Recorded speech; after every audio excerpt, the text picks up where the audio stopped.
लोगों को शर्म आती है कि गुनूना काम कर रहे हो, गुनूना खेल खेल रहे हो? को शर्म आती है?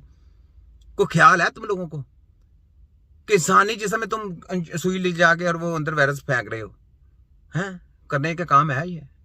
सोचो, तुम्हारी जो केमिकल की दवाइयां हैं ये सेहत के लिए हैं। कितना माफिया है, और एक गोली को पास करने का महकमा ये जो करता है ड्रग माफिया, कितने पैसा लेता है और साल पूरे का एग्रीमेंट किया जाता है, कितने लोगों के साथ खिलवाड़ किया जाता है। वर्ल्ड की दवाइयां ले आओ, पाकिस्तान की कचरा की दवाइयां, मैं नहीं कहता ना पाकिस्तान, चाइना, इंडिया, लटपटन, वर्ल्ड की दवाइयां लेके आओ और मुझे इलाज करके दिखाओ। इलाज है तुम्हारे पास? तुम्हारे पास इलाज ही कोई नहीं है। जो बात मेरी कहने वाली वो ये है कि डेड बॉडी की रिसर्च है, इलाज कौन सा तुम्हारे पास? वो क्या अंदर के फंक्शन इंसान ने देखने हैं? क्या उनको ये पढ़ाया जाना कि जनाब अंदर के इंसान के पूरे अंदर की मालूमात लो, अंदर तो ये इतनी वेनें हैं, इसमें इतनी हड्डियां हैं, इसमें ये वेन दिल को लग रही है, ये लीवर को लग रही है, बड़ी आंच जा रही है, छोटी आंच जा रही है, ये मसाने में जा रहा है, ये दिमाग में जा रहा है जनाब, ये स्पेनो कार्ड आ रही है, ये रीढ़ की हड्डी के नीचे से जा रही है, आगे गुच्छा पूरा का पूरा जा रहा है, जहाँ सप्लाई जा रही है, नालियां पूरी वेन की वेन जा रही है। ये पढ़ाना है कि इलाज करना पढ़ाना है? ये बताओ। ये चीजें जो पढ़ा रहे ये शैतान के लोग हैं, क्योंकि इंसानी जिस्म के अंदर की स्टडी कराना शैतान का काम है। अंदर का जो फंक्शन है वो अल्लाह ताला को पता है क्या है, और उसको जो प्रॉब्लम आएगी उसको सही करने का इल्म किसको दिया है? हकीम को। अगर खुदा के पास कोई जिंदगी देता है वो कौन देता है? कोई फोटो का भी जली माफिया कोई क्या सेलमैन देगा?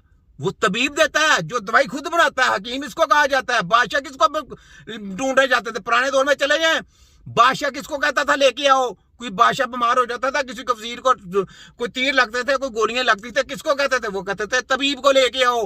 वहां पे डॉक्टर का नाम नहीं आता था, किसी डॉक्टर को लेके आओ। उसको पता था कि रब के बाद अगर जिंदगी को देता है तो वो हकीम देता है। हकीम वो जो खुद दवाइयां देने वाला है, खुद बनाने वाला है, खुद इलाज मुआवजा करने वाला, उसको तबीब बोला गया है। ये नहीं कि किसी की दवाइयां सेलमैन करने वाले, जैसे तुम सेलमैन हो कि हम सेलमैन करनी शुरू कर दें 10-10 लाख रुपया लेके, तो हम कहें जी हम दर्द वालों की दवाइयां सेल करने शुरू कर दें, 10 लाख मिल रहा है महीना। कृषि वालों की दवाइयां सेल करने शुरू कर दें, 10 लाख रुपया महीना मिल रहा है। ये नहीं कहा गया, ऐसा नहीं, ये तो माफिया पर बन जाएगा। ये तो इलाज करने इलाज मुआवजा है नहीं इसमें।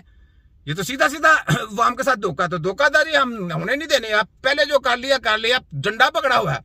अब ना वफाक है ना पंजाब है ना HC वाले, तुम सबको चेक करना है। तिब्बे नबी की टीम ने, याद रख लो। वहां पे कौन बैठेगा? हेल्थ में तबीब, जिसको तिब्बे नबी के सोल्जर्स खुद बढ़ाएंगे, अपने नुमाइंदे, अपने लोग वहां पे बढ़ाएंगे सीटों के ऊपर, जो चाहे मेडिकल पूरे माफिया को चेकअप करेंगे, फिर तुम्हारा काला धंधा फाश करेंगे। ऑपरेशन किया जाएगा लाइव लोगों के सामने, ऑपरेशन लोगों के सामने किया जाएगा, जो इसका भी तुम करोगे। ये जो पर्दे के पीछे लेके जाते हो ना, ये खत्म कर देना काम, क्योंकि गुनूने काम खत्म हो गए। सबको पता चल गया क्या कर रहे हो तुम। लाशों की स्टडी करने वाले जिंदा बंदे का तजर्बा नहीं कर सकते। बस 302 लगती है। ये है। तो आगे सुने जनाब, ये क्या बेच रहा है लोगों का, बेच कह रहा है। देखें ये क्या लोगों को कह रहा है। जिस्म का दायां या बायां हिस्सा पैरालाइज, मफलूज, डिसेबल हो जाता है।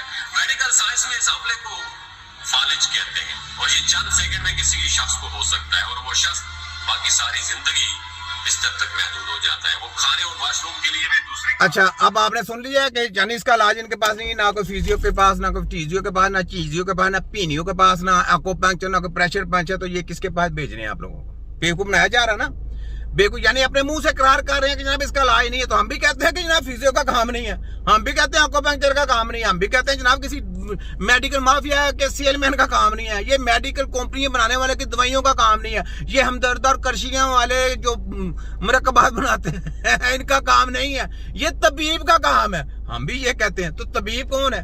जो इलाज मुआवजा खुद करना जानता है, जो दवाई खुद बनाता है, तो ये उसका काम है। तो जनाब आपके माफिया को चैलेंज किया हुआ हमने इसी वजह से, पता चला आपको? जनाब आगे बोले, आगे बोले। दुनिया में चंद साल पहले तक फालिज का कोई ट्रीटमेंट नहीं था।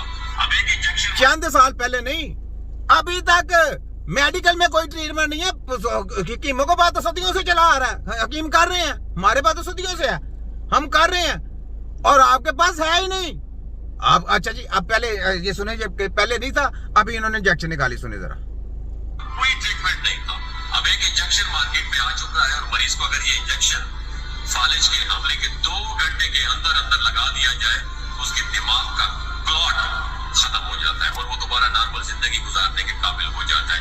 अब आप सुन ले, कितना समझदार फालिज होगा कि 2 घंटे का 2 घंटे तो घर से निकलते हो जाते बंदे को कैसी बेवकूफ बनाते हैं कि जी आपने 2 घंटे से लेट हो गया, बस दुआ करें। अब उन्होंने पैसे भी ले लेना, एडमिट भी लगा लेना और आपको फिर नई बीमारी में मुब्तला कर देना, फिर ताकि आप ना हकीम के पास जा सके ना उधर जा सके। आप कहेंगे हमारा पेशेंट तो ऐसा ही है, सीसा के मारते हैं। याद रखें, तो जब भी फालिज होगा आप किसी तबीब के पास जाएं, तबीब के पास जाके इलाज करें, इनके पास नहीं जाना। इनके पास जाएंगे तो बेड़ा गर्क है आपका, याद रखें। सुने, फालिज के फौरन बाद, अटैक के फौरन बाद लगवाना चाहिए। प्यारे साथियों, मरीज पर जो ही फालिज का अटैक हो, आप उसे फौरन उठाएं और सीधा हॉस्पिटलाइज करें।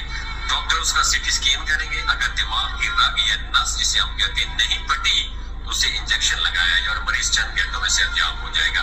लेकिन अगर मरीज को 2-2.5 घंटों में ये इंजेक्शन नहीं लगाया जाता तो वो बेचारा पूरी जिंदगी के लिए डिसेबल, पैरालाइज और मासूम हो जाएगा। आपने सुन लिया, यानी अगर वो इंजेक्शन नहीं लगा तो वो डिसेबल पैरालाइज होगा, ना उसका फिजियो इलाज है, ना कोई टीजियो इलाज है, ना को पंक्चर था, ना प्रेशर। ये अपने मुंह से करार कर रहे हैं, तो इसलिए फिजियो के पास जो आपको रिकमेंड कर रहे हैं बकवास है, झूठ है। फिजियो का काम ही नहीं है, सुन ले, ना फिजियो का काम है, ना चीजियो का काम है, ना पीजियो का काम है, ना एक्यूपंक्चर का काम है, ना चीची पी चाइनीज का काम है, ना फलाना था, ना सुइयां लगाने वाला, ना कोई टी पात, ना कोई पी पा, ना कोई मशीन का काम है, ना कोई ची पात, ना फलाना, ना कोई एक्सरे का काम है, ना सीटी स्कैन का काम है।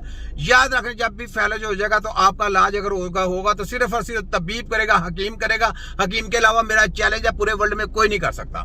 ठीक हो गया, आगे देखें, ये बातें बना रहे हैं। डॉक्टर साहब कहते हैं कि मैं उस इंजेक्शन के बारे में जानता था, लिहाजा मैंने डॉक्टर नहीं को उठाया और सीधा RIC ले गया। नादरीन किराम, यानी कैसा माफिया है कि एक डॉक्टर को पता है कि कौन सा इंजेक्शन है, बाकी माफिया को पता ही नहीं कि दूसरी कंपनी को इंजेक्शन पर आ रही है। ऐसा यानी कि जब कोरोना के इंजेक्शन लगे थे ना, तो उसको